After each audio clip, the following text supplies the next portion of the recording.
ओम शांति। 20 मई 2025 बाबा के महावाक्य।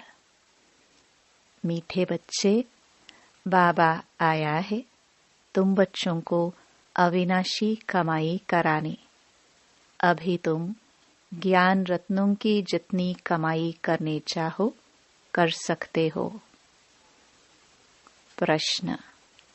आसुरी संस्कारों को बदलकर दैवी संस्कार बनाने के लिए कौन सा विशेष पुरुषार्थ चाहिए? उत्तर। संस्कारों को बदलने के लिए जितना हो सके देही अभिमानी रहने का अभ्यास करो। देह अभिमान में आने से ही आसुरी संस्कार बनते हैं। बाप आसुरी संस्कारों को दैवी संस्कार बनाने के लिए आए हैं। पुरुषार्थ करो। पहले मैं देही आत्मा हूँ, पीछे यह शरीर है। गीत। तूने रात गवाई सो के। ओम शांति। यह गीत तो बच्चों ने बहुत बार सुने हैं।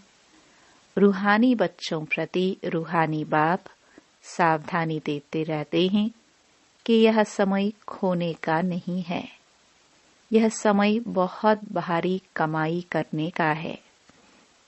कमाई कराने के लिए ही बाप आया हुआ है। कमाई भी अताह है। जिसको जितनी कमाई करनी हो उतनी कर सकते हैं। यह है अविनाशी ज्ञान रत्नों से झोली भरने की कमाई। यह है भविष्य के लिए। वह है भक्ति। यह है ज्ञान। मनुष्य यह नहीं जानते हैं कि भक्ति तब शुरू होती है जब रावण राज्य शुरू होता है। फिर ज्ञान तब शुरू होता है जब बाप आकर राम राज्य स्थापन करते हैं। ज्ञान है ही नई दुनिया के लिए।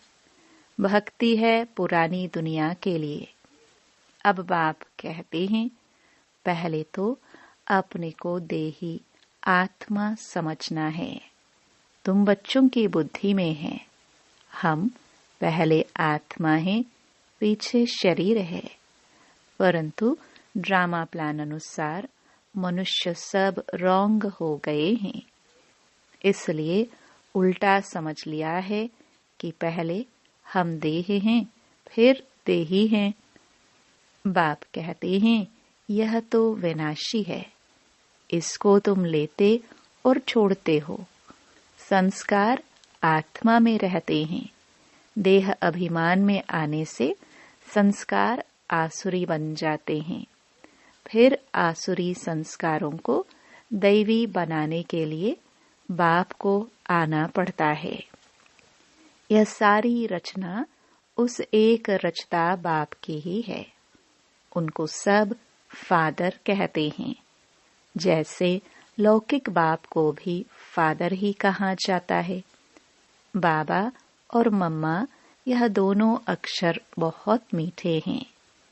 रचता तो बाप को ही कहेंगे। वह पहले माँ को एडॉप्ट करते हैं, फिर रचना रचते हैं।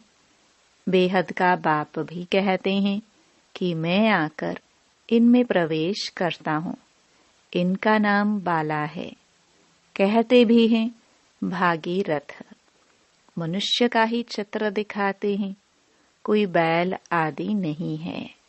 भागीरथ मनुष्य का तन है। बाप ही आकर बच्चों को अपना परिचय देते हैं। तुम हमेशा कहो हम बाप दादा के पास जाते हैं। सिर्फ बाप कहेंगे तो वह निराकार हो जाता है। निराकार बाप के पास तो तब जा सकते जब शरीर छोड़े। ऐसे तो कोई भी जा नहीं सकते। यह नॉलेज बाप ही देते हैं। यह नॉलेज है भी बाप के पास। अविनाशी ज्ञान रत्नों का खजाना है।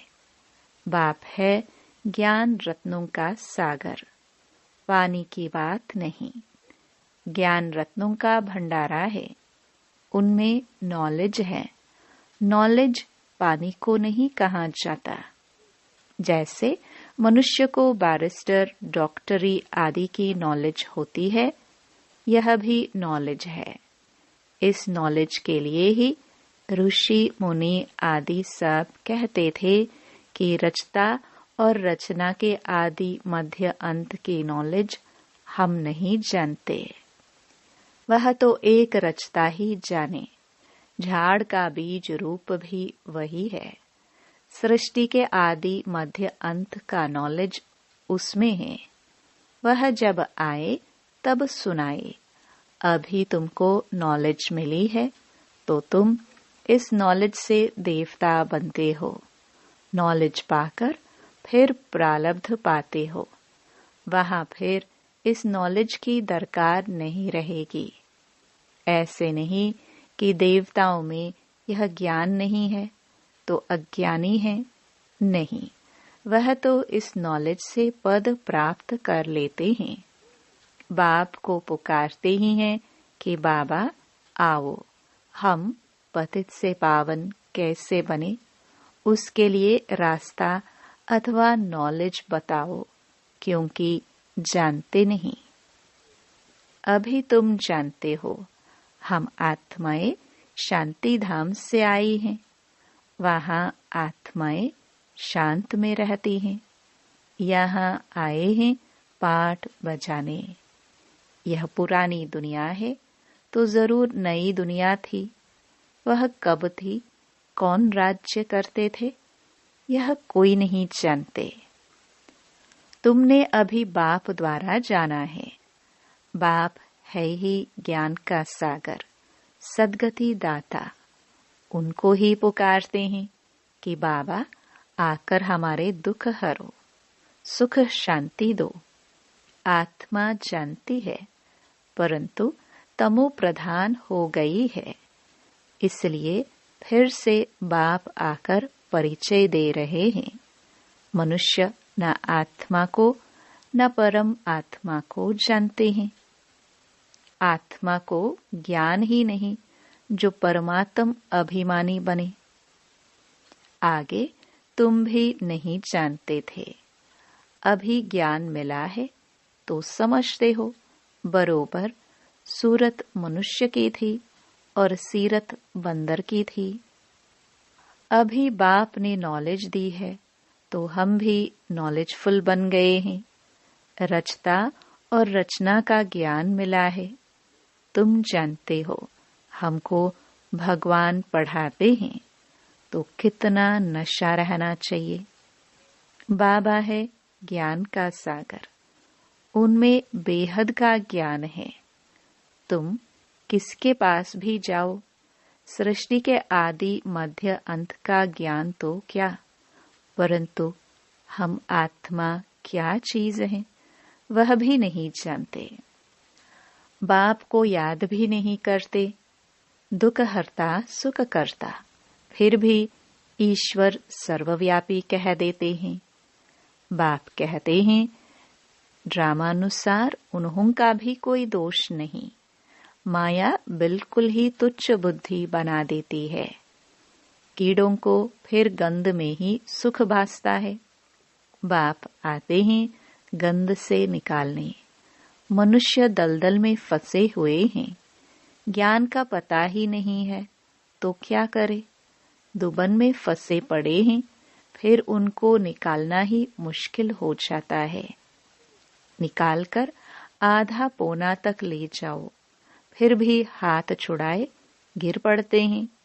कई बच्चे औरों को ज्ञान देते देते स्वयं ही माया का थप्पड़ खा लेते हैं, क्योंकि बाप के डायरेक्शन के विरुद्ध कार्य कर लेते हैं। दूसरों को निकालने की कोशिश करते और खुद गिर पड़ते हैं। फिर उनको निकालने में कितनी मेहनत हो जाती है, क्योंकि माया से हार जाते हैं। उनको अपना पाप ही अंदर खाता है। माया की लड़ाई है ना। अभी तुम युद्ध के मैदान पर हो। वह है बाहुबल से लड़ने वाली हिंसक सेनाएं। तुम हो अहिंसक। तुम राज्य लेते हो अहिंसा से। हिंसा 2 प्रकार की होती है ना। एक है काम कटारी चलाना और दूसरी हिंसा है किसको मारना पीटना। तुम अभी डबल अहिंसक बनते हो। यह ज्ञान बल की लड़ाई कोई नहीं जानते। अहिंसा किसको कहा जाता है यह कोई नहीं जानते। भक्ति मार्ग की सामग्री कितनी भारी है। गाते भी हैं पतित पावन आओ, परंतु मैं कैसे आकर पावन बनाता हूँ यह कोई नहीं जानते। गीता में ही भूल कर दी है जो मनुष्य को भगवान कह दिया है। शास्त्र मनुष्यों ने ही बनाए हैं, मनुष्य ही पढ़ते हैं। देवताओं को तो शास्त्र पढ़ने की दरकार नहीं, वहां कोई शास्त्र नहीं होते हैं। ज्ञान भक्ति पीछे है वैराग्य। किसका वैराग्य? भक्ति का। पुरानी दुनिया का वैराग्य है, पुराने शरीर का वैराग्य है। बाप कहते हैं इन आंखों से जो कुछ देखते हो वह नहीं रहेगा। इस सारी छीछी दुनिया से वैराग्य है। बाकी नई दुनिया का तुम दिव्य दृष्टि से साक्षात्कार करते हो। तुम पढ़ते ही हो नई दुनिया के लिए। यह पढ़ाई कोई इस जन्म के लिए नहीं है, और जो भी पढ़ाई है वह होती है उसी समय उसी जन्म के लिए। अब तो है संगम, इसलिए तुम जो पढ़ते हो उसकी प्रारब्ध तुमको नई दुनिया में मिलती है। बेहद के बाप से कितनी बड़ी प्रारब्ध तुमको मिलती है। बेहद के बाप से बेहद सुख की प्राप्ति होती है। तो बच्चों को पूरा पुरुषार्थ कर श्रीमत पर चलना चाहिए। बाप है श्रेष्ठ ते श्रेष्ठ, उनसे तुम श्रेष्ठ बनते हो। वह तो सदैव है ही श्रेष्ठ, तुमको श्रेष्ठ बनाते हैं। 84 जन्म लेते लेते फिर तुम भ्रष्ट बन जाते हो। बाप कहते मैं तो जन्म मरण में नहीं आता हूँ, मैं अभी भाग्यशाली रथ में ही प्रवेश करता हूँ जिसको तुम बच्चों ने पहचाना है। तुम्हारा अभी छोटा झाड़ है, झाड़ को तूफान भी लगते हैं ना, पत्ते झड़ते रहते हैं, ढेर फूल निकलते हैं, फिर तूफान लगने से गिर पड़ते हैं।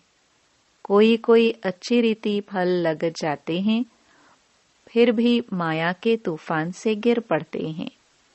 माया का तूफान बहुत तेज है। उस तरफ है बाहुबल, इस तरफ योग बल अथवा याद का बल। तुम याद अक्षर पक्का कर लो।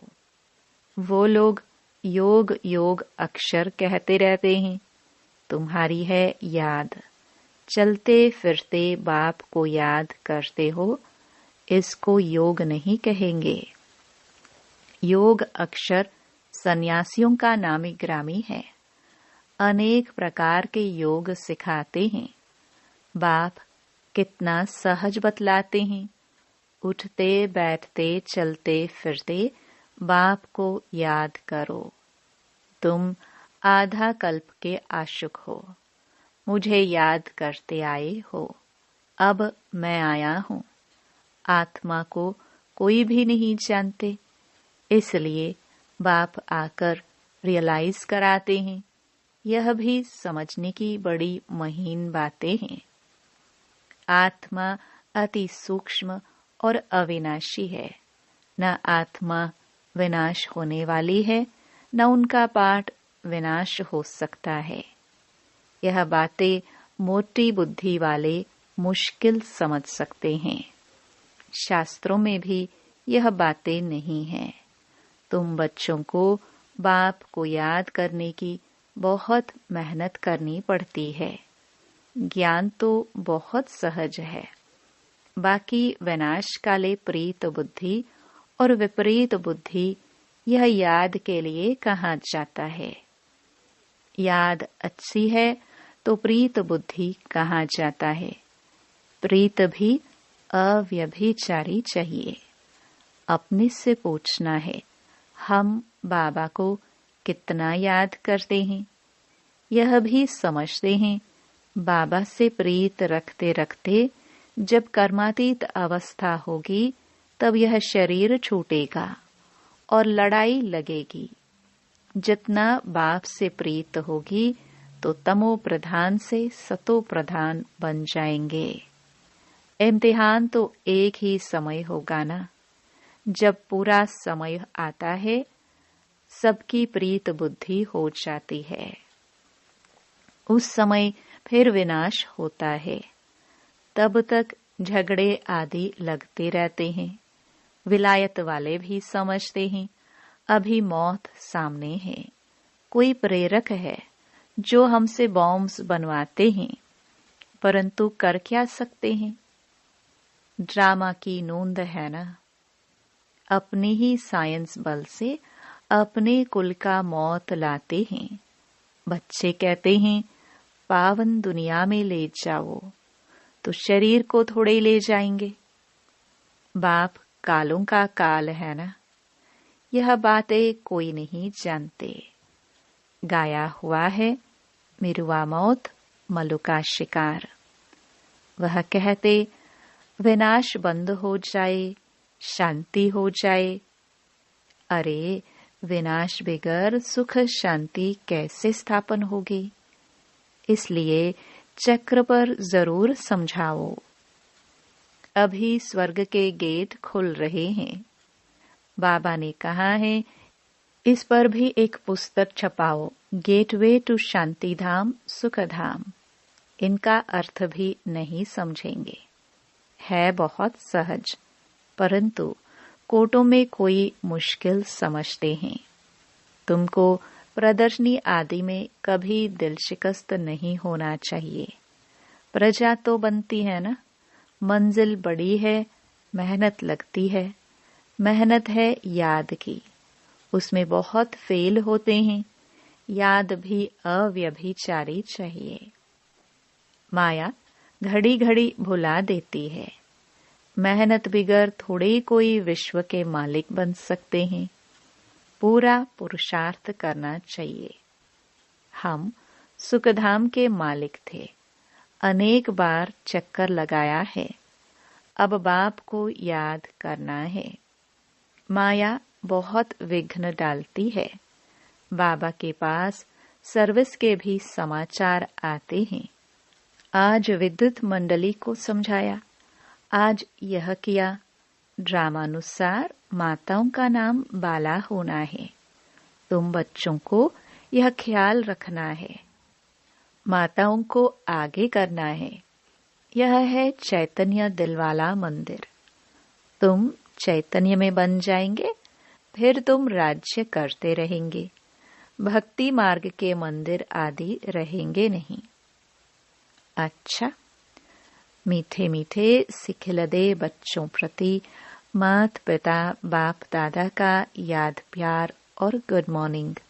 रूहानी बाप की रूहानी बच्चों को नमस्ते। धारणा के लिए मुख्य सार। पहला, एक बाप से अव्यभिचारी प्रीत रखते रखते कर्मातीत अवस्था को पाना है। इस पुरानी देह और पुरानी दुनिया से बेहद का वैराग्य हो। दूसरा, कोई भी कर्तव्य बाप के डायरेक्शन के विरुद्ध नहीं करना है। युद्ध के मैदान में कभी भी हार नहीं खानी है। डबल अहिंसक बनना है। वरदान, शुभ भावना से सेवा करने वाले बाप समान अपकारियों पर भी उपकारी भव। जैसे बाप अपकारियों पर उपकार करते हैं, ऐसे आपके सामने कैसी भी आत्मा हो, लेकिन अपने रहम की वृत्ति से, शुभ भावना से उसे परिवर्तन कर दो। यही है सच्ची सेवा। जैसे साइंस वाले रेत में भी खेती पैदा कर देते हैं, ऐसे साइलेंस की शक्ति से रहमदिल बन अपकारियों पर भी उपकार कर धरनी को परिवर्तन करो। स्व परिवर्तन से, शुभ भावना से कैसी भी आत्मा परिवर्तन हो जाएगी, क्योंकि शुभ भावना सफलता अवश्य प्राप्त कराती है। स्लोगन: ज्ञान का सिमरण करना ही सदा हर्षित रहने का आधार है। अव्यक्त इशारे: रूहानी रॉयल्टी और प्योरिटी की पर्सनालिटी धारण करो। आप ब्राह्मणों जैसी रूहानी पर्सनालिटी सारे कल्प में और किसी की भी नहीं है, क्योंकि आप सबकी पर्सनालिटी बनाने वाला ऊंचे ते ऊंचा स्वयं परम आत्मा है। आपकी सबसे बड़े ते बड़ी पर्सनालिटी है स्वप्न व संकल्प में भी संपूर्ण प्योरिटी।